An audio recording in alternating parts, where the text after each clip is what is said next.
नमस्कार। दिन भर की बड़ी खबरों में आप सभी का स्वागत है। मैं हूं आपके साथ मुबश्शरा परवीन। तो बुलेटिन में आज बात होगी महाराष्ट्र में बीजेपी की एकतरफा जीत की, झारखंड में हेमंत सोरेन की ऐतिहासिक वापसी की, देखेंगे यूपी उपचुनाव पर मचे सियासी खेल को, वायनाड से प्रियंका गांधी के आगाज को, और बुलेटिन के आखिर में जानेंगे महाराष्ट्र में 5 महीनों में कैसे बदल गए सियासी समीकरण। इन सभी मुद्दों पर आज चर्चा करेंगे, लेकिन उससे पहले एक नजर अब तक की हेडलाइंस पर। महाराष्ट्र में महायुति को बहुमत मिलने पर एकनाथ शिंदे का बयान, बोले हमें अपने काम का फल मिला। नतीजे आने के बाद देवेंद्र फडणवीस का बयान, विपक्ष पर साधा निशाना, बोले मैं आधुनिक अभिमन्यु हूं, चक्रव्यूह को भेदना जानता हूं। महाराष्ट्र में जीत पर गडकरी ने महायुति को दी बधाई, कहा पीएम के नेतृत्व में विकास प्राथमिकता। महाराष्ट्र में बीजेपी की एकतरफा जीत पर विपक्ष का वार, संजय राउत बोले लोग गद्दारों को कैसे जिता सकते हैं। वायनाड से प्रियंका गांधी वाड्रा ने मारी बाजी, 5 लाख से ज्यादा वोट से शानदार जीत की हासिल, राहुल को भी पीछे पछाड़ा। और अब खबरें विस्तार से, और बात करते हैं आज की सबसे बड़ी खबर की। महाराष्ट्र विधानसभा चुनाव में बीजेपी ने वो कर दिखाया जिसकी शायद ही किसी ने उम्मीद की होगी। चुनाव में एकतरफा जीत हासिल करते हुए बीजेपी ने विपक्ष को पूरी तरह से खत्म करने का काम कर दिया है। तो क्या है महाराष्ट्र में बीजेपी की जीत के मायने, जानने के लिए देखिए रिपोर्ट। महाराष्ट्र विधानसभा चुनाव में बीजेपी के नेतृत्व वाले महायुति को बहुमत मिल गया है। इतना ही नहीं, बीजेपी ने अपना सबसे बेहतर प्रदर्शन करते हुए इतिहास भी रच दिया है, जिसको लेकर कई सारे सवाल भी खड़े हो रहे हैं। महाराष्ट्र में इस बार का विधानसभा चुनाव राजनीतिक लिहाज से बेहद खास था। राज्य में दिन के साथ नई सियासत और नए राजनीतिक आयाम देखने को मिल रहे थे।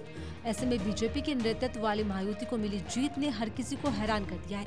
महाराष्ट्र में जिस तरीके से बीजेपी ने एकतरफा जीत हासिल की, उससे बीजेपी ने 2019 के चुनाव में अपने ही आंकड़ों का रिकॉर्ड तोड़ दिया। 2019 के चुनाव में बीजेपी ने महाराष्ट्र में 105 सीटें जीती, वहीं शिवसेना को 56, एनसीपी को 54 और कांग्रेस को 44 सीटें मिली थी। लेकिन इस बार के चुनाव में बीजेपी ने अविश्वसनीय जीत हासिल की। महाराष्ट्र की 288 विधानसभा सीटों पर सुबह 8 बजे से मतगणना शुरू हो गई थी। शुरुआती 2 घंटों में महायुति और महाविकास अघाड़ी के बीच जबरदस्त टक्कर देखने को मिली, लेकिन 2.5 घंटे बाद यानी सुबह 10:30 बजे के बाद नंबर ऐसे बदले कि हर कोई चौंक गया। बीजेपी गठबंधन रुझानों में एक तरफा जीत की ओर बढ़ गया और उससे 200 से ज्यादा सीटों की तरफ बढ़त मिलती दिखी। बीजेपी की एकतरफा जीत पर शिवसेना यूबीटी नेता संजय राउत ने तुरंत कहा कि महाराष्ट्र की जनता का फैसला ये नहीं हो सकता। इस प्रकार के नतीजे महाराष्ट्र के ऊपर लाद गए। ये जनता का कौल हो ही नहीं सकता। महाराष्ट्र की जनता का मन हमें मालूम है, ये हो ही नहीं सकता है। राउत साहब, दिख रहा है कि लाडली बहन जो सरकार, अरे लाडली भाई, यहाँ लाडले भाई है, लाडले नाना जी है, लाडले दादाजी है, सब कुछ लाडले है ना यहाँ। हमको मालूम है क्या है ये। इतनी ये निर्णय जो आया है, ये नतीजा आया है, ये जनता का निर्णय नहीं है, मैं इतना ही कहूँगा। इतना ही नहीं, संजय राउत ने बीजेपी और चुनाव आयोग पर हमला करते हुए कहा कि ये संभव नहीं है कि शिंदे की 60 सीटें, अजित पवार की 40 सीटें और बीजेपी को 125 सीटें मिले। इस राज्य के लोग बेईमान नहीं है। आप अपने मन को पूछे कि महाराष्ट्र में शिंदे को 60 सीटें मिलती है, संभव है क्या ये? अजित पवार को 40 सीटें मिलती है, क्या ये संभव है? भारतीय जनता पार्टी को 125 सीटें मिलती है, क्या संभव है?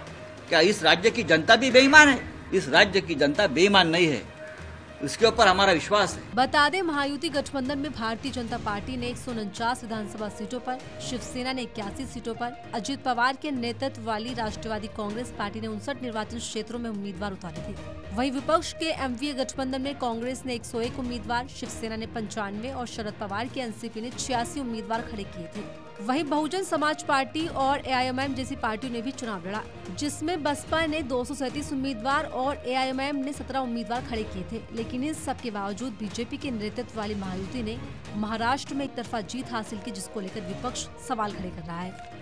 महाराष्ट्र में बीजेपी ने एकतरफा जीत हासिल की, तो वहीं झारखंड में जबरदस्त हार का सामना भी करना पड़ा। 24 साल का सियासी रिकॉर्ड तोड़ते हुए हेमंत सोरेन ने बीजेपी को बुरी तरह से हरा दिया, साथ ही राज्य में मजबूती के साथ सत्ता में वापसी भी कर ली। तो कैसे पूरी ताकत झोंकने के बाद भी बीजेपी नहीं बना पाई सरकार, जानने के लिए देखिए। झारखंड में ऐसा पहली बार हुआ है कि किसी पार्टी ने मजबूती के साथ सत्ता में वापसी की है। हेमंत सोरेन ने बीजेपी को पटखनी देते हुए सत्ता हासिल कर ली है। इस बार झारखंड विधानसभा चुनाव के समीकरण बहुत अलग थे। बीजेपी ने एडी से चोटी का जोर लगाकर चुनाव में पूरी ताकत झोंक दी, लेकिन तमाम दांव पेच लगाने के बाद भी सत्ता में नहीं आ सकी। इस पर राजनीतिक जानकारों का मानना है कि बीजेपी के पास लोकल लेवल पर कोई मजबूत चेहरा नहीं था। पार्टी के पास सीएम फेस के जो दो फ्रंटनर बाबूलाल मरांडी और चंपई सोरेन थे, दोनों ही दल बदलू नेता थे। वहीं बीजेपी की हार का एक सबसे बड़ा कारण महिलाओं का अलग वोट बैंक भी रहा। राज्य में लंबी सियासी लड़ाई के बाद जुलाई 2024 में कुर्सी संभालने के बाद हेमंत सोरेन ने महिला वोट बैंक पर फोकस किया। सोरेन ने महिलाओं के खिलाफ मैया सम्मान योजना लागू की। इस योजना के तहत हर महिला के बैंक खाते में 1,000 रुपए हर महीने डाले, जिसने हेमंत सोरेन को जीत की तरफ बढ़ाया। और तमाम दांव पे चलने के बाद भी बीजेपी इसकी काट नहीं खोज पाई। वहीं हेमंत सोरेन ने अपनी पत्नी कल्पना को भी चुनावी मैदान में उतार दिया। कल्पना ने पूरे चुनाव में करीब 100 रैलियां की। इन रैलियों में महिलाओं की भारी भीड़ नजर आई और खास बात ये रही कि महिलाओं ने इस बार के चुनाव में 4% ज्यादा मतदान भी किया। ऐसे में महिलाओं का वोट प्रतिशत भी बीजेपी के लिए टेंशन बन गया और इसका पूरा फायदा हेमंत सोरेन को हुआ। इसके अलावा बीजेपी की हार का एक बड़ा कारण आदिवासियों में उसके खिलाफ गुस्सा भी रहा। आदिवासी बहुल इलाकों में हेमंत ने एक तरफा जीत हासिल की। हेमंत पूरे चुनाव में आदिवासी अस्मिता का मुद्दा बना रहे थे। यानी कुल मिलाकर बीजेपी के तमाम बड़े चेहरे और नेता भी बीजेपी को जीत के सिंहासन तक ले जाने में फेल साबित हुए। फिर चाहे वो बोकारो से कद्दावर नेता बिरंची नारायण हो या देवघर वाले नारायण दास। बीजेपी ने जिन सीटों पर बड़े नेताओं को तैनात किया था, वहां पर पार्टी फिसड्डी साबित हुई। ऐसे में झारखंड में हेमंत सोरेन ने 24 साल का रिकॉर्ड तोड़कर बीजेपी को चारों खाने चित कर दिया। झारखंड में बीजेपी का कमल नहीं खिल सका, तो वहीं उत्तर प्रदेश की 9 विधानसभा सीटों पर हुए उपचुनाव में बीजेपी ने अपनी खोई हुई जमीन को वापस से पा लिया है। उपचुनाव के दौरान कई जगहों से बवाल और हिंसा की खबरें भी सामने आई थी। इसी के साथ बीजेपी ने उसके बावजूद अपने पक्ष में माहौल कर लिया। तो कैसे बीजेपी ने उपचुनाव में फतेह हासिल की, देखिए इस रिपोर्ट में। यूपी की 9 सीटों पर हुए उपचुनाव को 2027 का सेमीफाइनल यूं ही नहीं कहा जा रहा था। 9 सीटों पर हुए उपचुनाव सपा और बीजेपी के लिए नाक और साग का सवाल बने थे। जहां एक तरफ सपा को अपने लोकसभा चुनाव वाला प्रदर्शन बरकरार रखकर अपने नाम और फॉर्मूले को बचाना था, तो वहीं यूपी में लोकसभा चुनाव में छिटकती बीजेपी को अपनी खोई हुई जमीन को वापस पाकर अपनी साख को दिखाना था। लिहाजा यूपी उपचुनाव का शोर किसी आम चुनाव से कम नहीं रहा। ऐसे में उपचुनाव के नतीजों ने जहां समाजवादी पार्टी को करारा झटका दिया, तो वहीं योगी आदित्यनाथ की कुर्सी पर मंडरा रहे खतरे को खत्म कर दिया।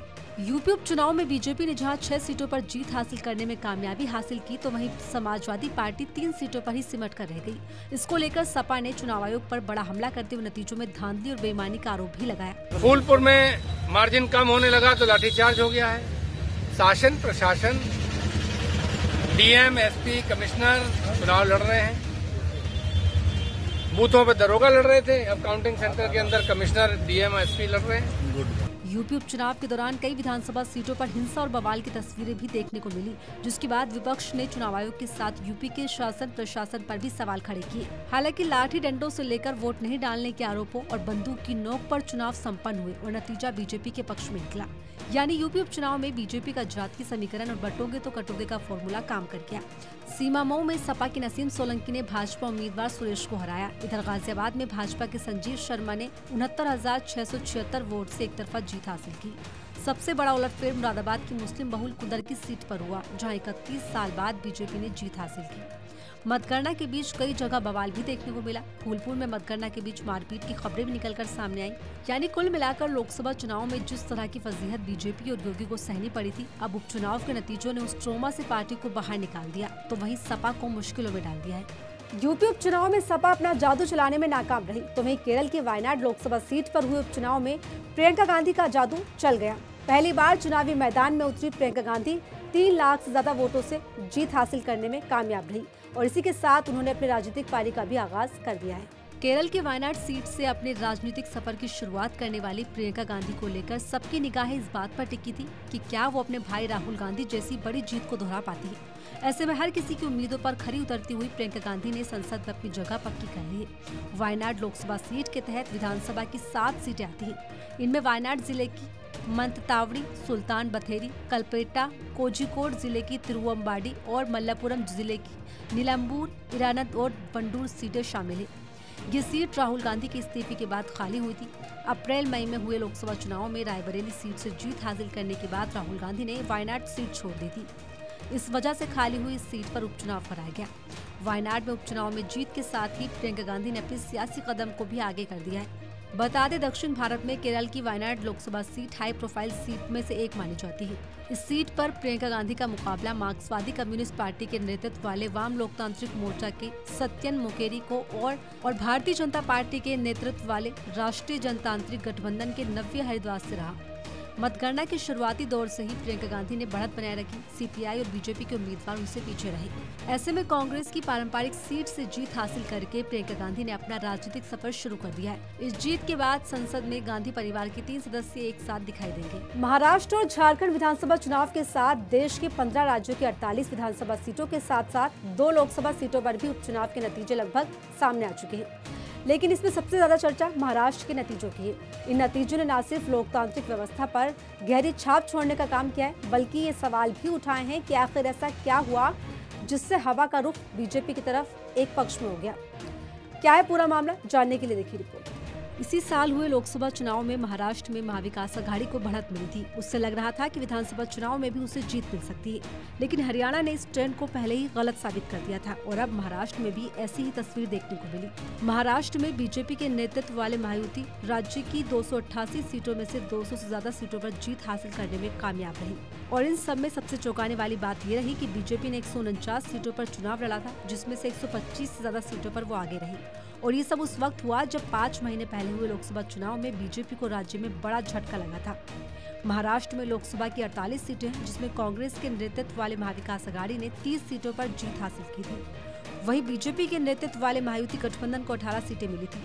बीजेपी ने महाराष्ट्र की कुल 23 सीटों पर चुनाव लड़ा था, जिसमें से उसने 9 सीटें जीती थी। बावजूद इसके लोकसभा चुनाव से उलट बीजेपी ने राज्य में एक तरफा जीत हासिल की, जो कि हर किसी के लिए एक चौंका देने वाली बात है। इस जीत पर राजनीतिक जानकारों का मानना है कि 2024 के लोकसभा चुनाव में मिली हार से सबक लेते हुए बीजेपी की अगुवाई वाले महायुति ने कई अहम कदम उठाए। शिंदे सरकार ने तमाम लोक लुभावन योजनाएं शुरू की और उसे जनता तक पहुंचाने का काम किया। मुख्यमंत्री एकनाथ शिंदे और डिप्टी सीएम अजित पवार ने महाराष्ट्र के तमाम इलाकों का दौरा किया और सियासी माहौल बनाने की कवायद की। महिलाओं के लिए लाडली बहन योजना शुरू की, जो चुनाव में अहम साबित हुई।